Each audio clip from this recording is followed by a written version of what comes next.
तो चैप्टर की स्टार्टिंग में हमें दिखाया जाता है योन को, जो अरासा को बोल रहा होता है कि अरासा। तो अरासा बोलती है कि योन, बेहतर होगा कि तुम यहाँ से चले जाओ और दोबारा कभी भी लौट कर यहाँ पे मत आना। जिसको सुन के योन पूरा शॉक्ड हो जाता है। फिर अरासा बोलती है कि अब तक गांव वालों को पता चल चुका है कि तुम हमेशा यहाँ आते जाते रहते हो, और मुझे लगता है कि उन लोगों को तुम्हारे पहचान के बारे में भी पता चल गया है कि तुम एक फॉक्स हो, तो कभी भी गांव वाले यहाँ पे आ सकते हैं। इसलिए बेटर होगा कि तुम अपनी दुनिया में वापस लौट जाओ, इससे पहले कि यहाँ की हालात और ख़राब हो जाए। तो योन बोलते हैं कि अरासा, लेकिन तुम्हारा क्या होगा? तुम यहाँ अकेले रह के क्या करोगी? और वैसे भी आज जो तुम पूरा दिन देख रही हो, ये सब मेरे कारण ही है। तो अरासा बोलते हैं कि अब चिंता करने का कोई मतलब नहीं बनता है, क्योंकि अगर आप अभी चिंता करोगे तो हालात और भी ख़राब हो सकते हैं। अब भले ही मेरा अंत ऐसे हुआ, लेकिन अब क्या कर सकते हैं। और ऐसे बोल के वो बहुत सैड हो जाती है। तो अरासा को इतना सैड थे कि उनको बहुत बुरा लगता है, और वो अरासा का हाथ पकड़ कर बोलता है कि तुमने कहा था ना कि तुम्हें मुझसे कुछ नहीं चाहिए, लेकिन जब मैं बड़े होने के बाद तुमसे मिला था, मुझे उसी टाइम समझ में आ गया था कि तुम्हें मुझसे क्या चाहिए, लेकिन मैं सब कुछ जानते भी पहले कुछ नहीं बोला, इसमें मेरा गलती है। और ऐसे बोल के वो बहुत दुखी हो जाता है। और अरासा सोच रही होती है कि आखिर ये आगे क्या बोलने वाला है। तभी योन बोलता है कि अरासा, मैं पूरी ज़िंदगी तुम्हारे साथ रहना चाहता हूँ, क्या तुम मुझसे शादी करोगी? प्लीज़ तुम मेरे से शादी कर लो, मैं तुम्हारा पूरा ज़िंदगी ख्याल रखूँगा, और तुम मेरे लिए जो की हो, मैं उसका एहसान चुकाना चाहता हूँ। प्लीज़ तुम मेरे से शादी कर लो। जिसको सुन के अरासा के आंखों में आंसू आ जाते हैं, और वो योन को हक कर लेती है। उसके बाद सीन शिफ्ट होता है और योन अरासा को लेकर अपने ट्राइब आ जाता है, और सभी लोगों को बता देता है कि वो अरासे से शादी करना चाहता है। जिसको सुन के इमोजिन पूरा गुस्सा हो जाता है और बोलता है कि योन, तुमने बहुत ही गलत फैसला किया है, और ये कैसी बकवास है, इंसानों के बीच शादी? क्या तुम इंसान से शादी करना चाहते हो? क्या तुम पागल हो चुके हो? पर योन कुछ नहीं बोल रहा होता है, और बेचारी अरासा तो बहुत घबराई हुई होती है, लेकिन योन पूरा सपोर्ट कर रहा होता है अरासा का, और उसका हाथ पकड़कर उसे सपोर्ट कर रहा होता है। जिसको देख के मुसीन को बहुत गुस्सा आता है, और वो चिल्लाकर बोलता है कि योन, तुम सच में पागल हो चुके हो। अगर तुम एक मनुष्य लड़की से शादी करोगे तो सारी जगह पे बगावत हो जाएगी, और हमारा फॉक्स ट्राइब बिखर जाएगा।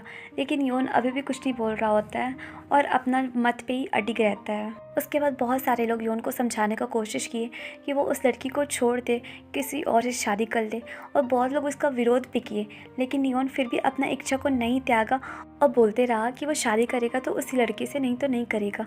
जिसके बाद सभी लोग हार मान गए। चूँकि वो एक राजा था, तो राजा का निर्णय अंतिम निर्णय होता है, तो कोई भी कितना भी विरोध क्यों ना कर लेता, लेकिन राजा के सामने उसका फैसला तो छोटा ही रहता। इसलिए लास्ट में फिर योन का शादी अरासा से हो जाता है, और योन अरासा को बहुत प्यार से किस करता है। जिसको देख के अरासा पूरा ब्लश कर रही होती है, जिसे छुपकर मेड लोग भी देख रही होती है, और मेड लोग तो बहुत खुश थी, लेकिन साथ में मुजिन भी देख रहा होता है, जिसे देख के उसे बिल्कुल अच्छा नहीं लगता। उसके बाद समय इसी तरह से गुजर रहा था, और देखते ही देखते कुछ साल बीत जाते हैं, और एक दिन मीटिंग में जाने का टाइम आता है। तो मुजीन सबसे पहले योन के पास आता है और बोलता है कि योन, अगर तुम मीटिंग में आ रहे हो तो सबसे पहले अपनी बॉडी से उस घटिया औरत का स्मेल को हटाओ, फिर तुम मीटिंग में आना, क्योंकि इस स्मेल से मुझे वोमिटिंग जैसा फील होता है, और मुझे बहुत घृणा है इस स्मेल से। तो योन बोलता है कि लेकिन अरासा की स्मेल तो काफ़ी हल्की है, और उसका स्मेल इतनी भी बुरी नहीं है जितना तुम बता रहे हो। उसके बाद वो अरासा का स्मेल अपने बॉडी में स्मेल करता है, और बोलता है कि इसके अलावा मेरी वाइफ के आसपास जितने लोग भी हैं, जो भी मेरी वाइफ का मदद करते हैं, वो बोलते हैं कि अरासा की स्मेल काफ़ी अच्छी है, और वो बहुत ही स्पेशल भी है।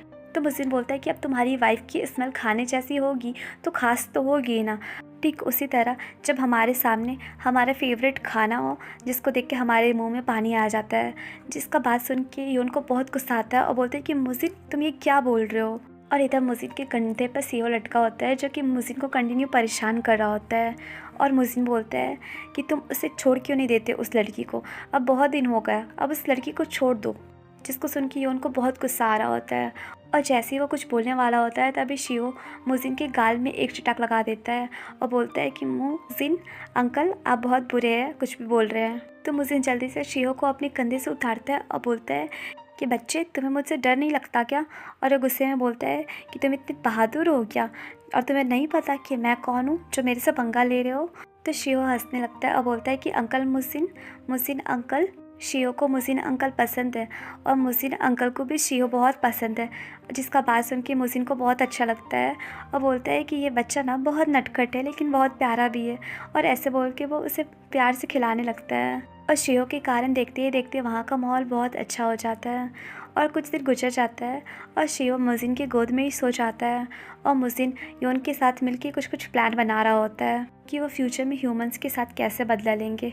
उसके बाद मुजिन सोचता है कि योन एक ह्यूमन लड़की से शादी कर लिया है, लेकिन फिर भी मैं उसका सपोर्ट इसलिए कर रहा हूँ क्योंकि भले ही मैं राजा नहीं हूँ, लेकिन इस पूरे ट्राइब का जितना भी सैन्य शक्ति है वो मेरे अधिकार क्षेत्र में आता है।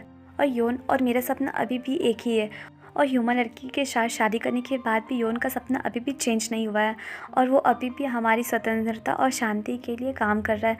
इसलिए मेरा विश्वास अभी भी योन में है। उसके बाद सोचता है कि वैसे देखा जाए तो योन एक राजा के रूप में बहुत अच्छा काम कर रहा है और वो जब से शासन कर रहा है तब से हमारी स्थिति बहुत ही अच्छी हो गई है। और योन के कारण ह्यूमंस हमें इतना भी नहीं सता पा रहे हैं और इस टाइम हमारे पास इतना सुविधा है कि हम ह्यूमंस पे आराम से अटैक कर सकते हैं। और अब जल्दी ही वो दिन आएगा जब हम ह्यूमंस पे अटैक करेंगे और अपना फ्रीडम हमेशा हमेशा के लिए पा लेंगे। लेकिन मुजिन को पता नहीं था कि मुजिन का ये सपना सपना ही रहेगा। और एक दिन योन अपने दरबार में बुलाता है और बोलता है कि हम लोग मनुष्य से युद्ध नहीं करेंगे क्योंकि हमने बहुत मुश्किल से अपना ट्राइब को स्टेबल किया है और अभी भी बहुत कुछ ऐसा है जो हमें डेवलप करने की ज़रूरत है। और इस टाइम हमें हमारी ट्राइब के भविष्य के बारे में सोचना चाहिए और लोगों को कल्याण के बारे में सोचना चाहिए क्योंकि अगर अभी हम मनुष्य के साथ युद्ध में फंसे रहेंगे तो हमारा आने वाला पीढ़ी के लिए बहुत नुकसान होगा। इसलिए इस टाइम सिर्फ अपने बारे में सोचना चाहिए हमें, क्योंकि वैसे भी अभी मनुष्य हमसे पंगा नहीं ले रहे हैं। तो इस टाइम अगर हम अपने बारे में सोचेंगे और अपना एरिया डेवलप करेंगे, हर चीज़ को डेवलप करेंगे, तो फ्यूचर में कोई भी मुसीबत का सामना नहीं करना पड़ेगा और अच्छा होगा कि हम मनुष्य और हमारा ट्राइब दोनों को अभी करेंट सिचुएशन में जैसे खुशी खुशी जी रहे हैं वैसे ही जिए। क्योंकि अगर हम लोग ह्यूमंस के साथ अभी युद्ध करते हैं तो हमारा पीढ़ी और पीछे चला जाएगा, जो कि हमारे लिए अच्छी बात नहीं है। इसलिए मैं सब कुछ सोच समझ के ये डिसीज़न लिया हूँ और आप लोगों से उम्मीद करता हूँ कि मेरे इस डिसीज़न में आप लोग मेरा सपोर्ट करें और साथ दें। जिसको सुन के पूरे फॉक्स ट्राइब में भूचाल आ जाता है और लोग राजा के विरोध में खड़े हो जाते हैं और तरह तरह की बातें बनाने लगते हैं, जिसमें कोई कह रहा होता है कि राजा बदल गया, सत्ता में जैसे बैठा राजा को अब होश भी नहीं है, हमारे बारे में ज़रा भी नहीं सोचता है। और ना जाने इस तरह से कितनी अफवाहें फैलने लग गई, जिसको सुन के मुजिन को भी बहुत गुस्सा आ रहा होता है और वो योन के पास जाकर उसे गुस्से में पकड़ा होता है और बोल रहा होता है कि योन, तुम पागल हो चुके हो, तुम जो डिसीज़न लिए हो इसे जाके तुरंत रद्द करो और लोगों से कहो कि हम लोग जल्द ही मनुष्य से युद्ध करने जाएंगे और अपनी गरिमा को बचाए रखेंगे। पर योन कुछ भी आंसर नहीं कर रहा होता है तो मुजिन को बहुत गुस्सा आने लगता है और वो मारने जा ही रहा होता है। तभी पीछे से कुछ लोग आते हैं और बोलते हैं कि मुजिन प्लीज़ तुम ऐसे मत करो, वो हमारे राजा हैं, हमारे राजा के साथ ऐसा मत करो, उन्हें जाने दो, मुजिन छोड़ दो। तो मुजिन को बहुत गुस्सा आता है और बोलता है कि तुम लोग मेरे रास्ते से हट जाओ, मुझे इसे सबक सिखाने दो, क्योंकि अब ये घटिया मतलबी हो चुका है, इससे हमारे फीलिंग से कोई लेना देना नहीं है और ये हमारे सपनों को इस तरह से रौन दे रहा है, इसलिए अब मुझे इसे सबक सिखाना पड़ेगा। लेकिन बाकी लोग अभी भी मुजिन को रोक रहे होते हैं और बोलते हैं कि नहीं मुजिन, तुम नहीं कर सकते ऐसा कुछ। तो मुजिन को बोलता है कि कमीने, तुम लोग मेरे रास्ते से हट जाओ वरना तुम लोगों को भी मैं मार दूंगा। तभी वहाँ पीछे से अरासा आती है जो कि बहुत ही सैड होती है, जिसे देखकर मुजिन को बहुत गुस्सा आ रहा होता है। उसके बाद सीन शिफ्ट होता है और हमें दिखाया जाता है कि 1-2 दिन गुजर चुके हैं और मुजिन योन से मिलने के लिए उसके रूम में आया होता है। तो देखता है कि योन अपने रूम में नहीं है, तो कुछ मेट्स लोग से पूछता है कि योन कहाँ है। तो मेट्स लोग बताती है कि राजा इस टाइम महल से बाहर गए हैं। तो मुजिन पूछता है कि महल से बाहर, लेकिन क्यों? तो मेट लोग बताती है कि उन्हें कुछ जांच पड़ताल करना है, इसलिए वो जा रहे हैं। तो मुजिन बोलता है कि इसका क्या मतलब है कि आप अपने राजा को अकेले भेज दियो, वैसे योन के साथ कितने सैनिक गए हैं और योन इस टाइम कहाँ है बताओ, मैं खुद वहाँ चला जाऊँगा। तो मेट लोग बताती है कि वो तो हमें नहीं पता, लेकिन रानी भी उनके साथ गई है क्योंकि रानी से बेहतर कोई गुप्त मार्ग नहीं जानता है। जिसको सुन के मुजिन को थोड़ा गुस्सा आता है और बोलता है कि क्या वो औरत भी उसी के साथ गई है, जबकि योन तो जांच पड़ताल करने गया, तो वो औरत उसके साथ क्यों गई? अगर वो औरत उसके साथ है इसका मतलब जांच पड़ताल करने में बाधा होगा और वो उसे परेशानी खड़ा करेगी। उसके बाद बोलता है कि ठीक है, अब मैं खुद जाकर देखता हूँ। तो मेड बोलती है कि मुजिन 1 मिनट। तो मुजिन पूछता है कि क्या हुआ बताओ।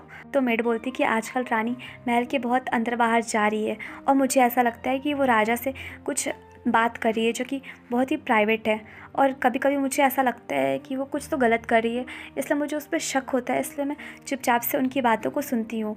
तो मुजिन बोलता है कि क्या बात सुनती हो, क्या सुनी हो बताओ। तो मेड बोलती है कि मैं एक बार सुन रही थी तो मुझे सुनकर ऐसा लगा कि वो नहीं चाहती है कि हमारे सैनिक मनुष्य के पास जाए और युद्ध हो, इसलिए वो हमारे सैनिकों को मनुष्य के पास जाने से रोकने की कोशिश कर रही है। उसके बाद सीन से होता है और हमें दिखाया जाता है मुजिन को, जो कि बहुत देर के बाद योन के कमरे में जाता है तो देखता है कि योन अपने रूम में ही है और रानी के इतनी क्लोज है, जिसको देख के वो पूरा सरप्राइज हो जाता है और सोचता है कि फॉक्स टाइप का राजा बदल गया, वो भी एक लड़की के कारण। तो गाइस, ये चैप्टर यहीं पे एंड हुआ और आप लोग मुझे कमेंट करके सब बताइएगा कि ये स्टोरी आप लोगों को कैसी लग रही है, और अगर अच्छी लग रही है तो प्लीज़ वीडियो को लाइक शेयर एंड सब्सक्राइब कीजिए। Bye bye.